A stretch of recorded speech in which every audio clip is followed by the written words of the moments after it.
Well, Scott, that was, I guess you could call that a little bit of a reality check, but they're not top of the ladder for no reason, the Bendigo Spirit. Yeah, that's as comprehensive an ass kicking as you'll ever see. I've been involved in too many 30-point games in my life, losses, thankfully. But there's obviously concern, when you play, one of the best team in the competition coming off a loss or coming off 2 losses. They were always going to come out here and be difficult tonight, and they were so efficient at both ends of the floor. So all credit to them. They were tough. That's us getting a look at where we have to get to. Did you feel like the intensity was there in the first 3 minutes? I know certainly from our call tonight, we saw that there was intensity for the first 3 minutes, and then Sammy started to light up, and then Griffin got after it, and it just sort of it dropped off pretty quickly. And obviously Whitcomb got going, had 15 points in that first quarter, which really set us back on our heels, and we never recovered from that. So, you need to go back and watch the tape. I just said to the girls then, there's no point me carrying on like a madman after a loss like that. Everyone knows what happened. We lost. You need to go back and watch the tape and just see exactly where things went wrong. So how do you address that as the game's going along? Because obviously there are moments there where you're breaking even along the way. I mean, there's an 11-10 run in the second quarter, and then there's a 10-2 at the start of the fourth quarter, for an example. So there's patches there where the Lightning are showing that they can match it with teams like Bendigo. Yeah, look, I said at 3/4 time, we're down 30. I just said the only thing I'm concerned about now is winning the effort areas, and that's if there's a 50-50 ball, get on the ground, come up with it, limit them to one shot, things where you can measure that we're working hard. And for those couple of minutes we did it, but there's not too many other positives you can take out of that game. Well, for you, Issie, you had 14 points and 5 assists and 3 rebounds, and shot the ball pretty well from the 3-point line tonight, and but just a tough night, obviously, against Griffin and Tolo and the experienced bigs out there. Yeah, it was. Obviously, it's great to shoot that well, but it's never a good feeling to lose that badly at the end of the day. So I think just for us, focusing on ourselves going forward and focusing on the group as a whole and how we can be better defensively. Was it difficult to find those looks inside the paint? It looked like the numbers were down in the first half for points in the paint as well. Yeah, I think they were really blocking it in the paint for especially players like Bourne and Brianna Turner who want to get on the ring. So I think they try to really push us out and make us shoot outside shots.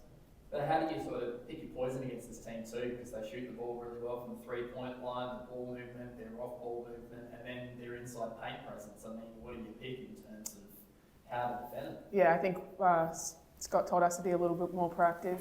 I think we were maybe a little bit reactive tonight defensively and just maybe forcing them to, pass certain passes and not be on the back foot, being a little bit more proactive on the help side.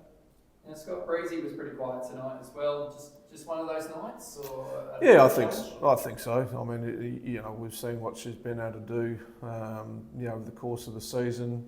That's just one of those games. We all have them, unfortunately, from time to time, and she'll react positively. I think that the good thing for me now is we get some time on the training track. That's not something through circumstances we've had in the 8 days that I've been in charge, 8 or 9 days or whatever it is. So obviously with Christmas and last week being that quick turnaround for the second game in Sydney, so I'll be able to get a bit more of a feel for the team. They'll be able to get a bit more feel for me, and we can address this game, move on with it quickly, and start worrying about next weekend. What sort of things will you be able to do in terms of addressing control of rebounding, for an example? Because obviously when they played the Caps last time, they had a lot of offensive rebounds. Tonight, offensive rebounds was an issue as well. So yeah, it's been a bit of a problem, and Well, I think there's a size component obviously to it, but I just think it's one of those things we start afresh. That's a reset for us. We had 2 really good wins last weekend, and we can't overlook that. That has sort of put us back in the hunt for a playoff position, which is where we want to be, obviously. But that's a bit of a kick in the guts that we need to deal with and address. We've shown at times we can be an incredibly talented defensive team. We've also shown at times we can give up open 3-pointers and miss our rotations, and once again, that's the sort of stuff we'll be able to sort out at training. As one of those things with this training session coming up too, you have that one home game against the Issie Capitals, and then you're going on the road for about 4 or 5 games in a row before coming back in February, I believe. So that's fine. I mean, that can galvanise a team. That's you got to win. You like to take care of the home court, but good teams win on the road, and that shouldn't be anything that we fear.